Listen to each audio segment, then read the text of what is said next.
Sveika, Lota!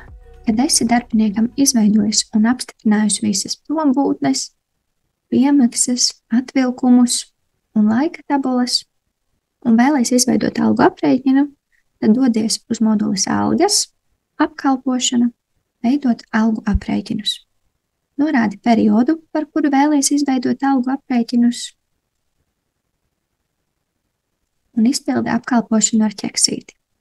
Tomēr, ja vēlies izveidot algu aprēķinu tikai vienam darbiniekam, piemēram, kad mēneša vidū tiek izbeigtas darba tiesiskās attiecības ar vienu darbinieku un jāaprēķina tikai viņam, tad vari papildus filtros atzīmēt tikai vienu darba līgumu.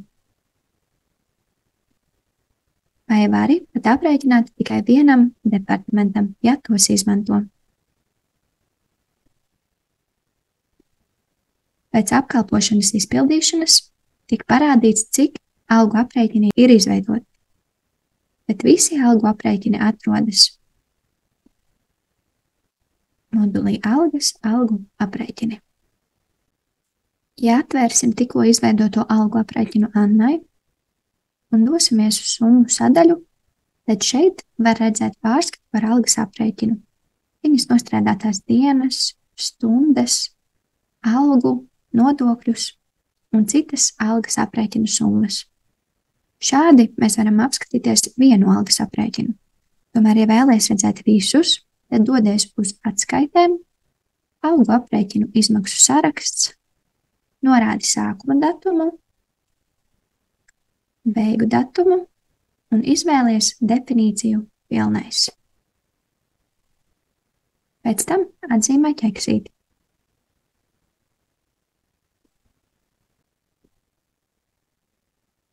Šajā atskaitē būs apkopoti visu algu aprēķini un to informāciju, kā nostrādātās dienas, atvaļinājuma nauda, slimības nauda, bruto izmaksas, un pašā apakšā ir redzamas arī kopsummas. Ja vēlies, tad šo atskaiti var arī saglabāt kā PDF dokumentu vai nosūtīt. Algu aprēķini tiks izveidoti ar statusu sagatavots, bet nogrāmatot tos var 3 veidos. Pirmais variants – dodies uz algu aprēķiniem, atver konkrēto algu aprēķinu vaļā un nomaini statusu no sagatavots uz grāmatots un saglabā ierakstu. Otrais variants – algu aprēķinu sarakstā atzīmē vienu vai vairākus ierakstus, nospied labo peles taustiņu un izvēlies grāmatot. Vai trešais variants ir apkalpošana, grāmatot algu aprēķinus, kur nepieciešams norādīt sākuma datumu, beigu datumu,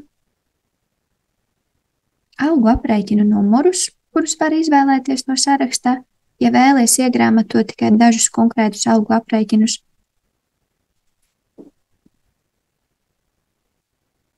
un izvēlēs darbību grāmatot negrāmatotus aprēķinus. Izpildi apkalpošanu ar ķeksīti.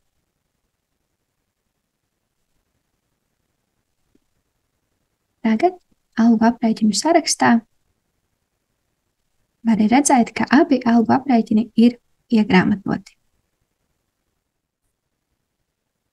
Ja esi izveidojis algu aprēķinus, bet saproti, ka esi aizmirsis pievienot vienam darbiniekam, piemēram, piemaksu, tad nevajag dzēst laukā jau esošu algu aprēķinu un veidot jaunu, bet var pārreikināt arī jau šo pašu.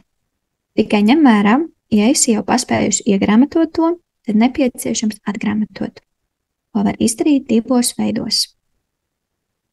Dodies uz algu aprēķiniem, izvēlies konkrēto ierakstu, nomaini statusu uz sagatavots un saglabā ierakstu.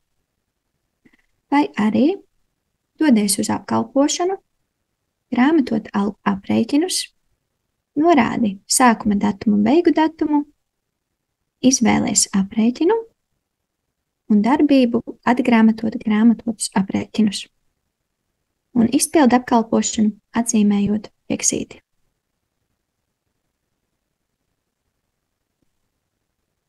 Kad algas aprēķins ir atgrāmatots, izveidot trūkstošo ierakstu jeb šajā gadījumā tā būs piemaksa.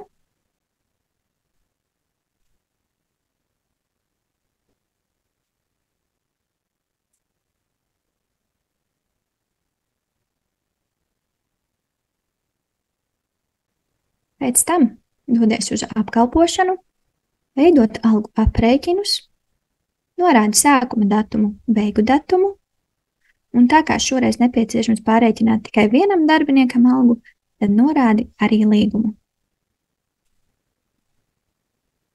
Un atzīmē ķeksīti pārrēķināt negrāmatotus aprēķinus.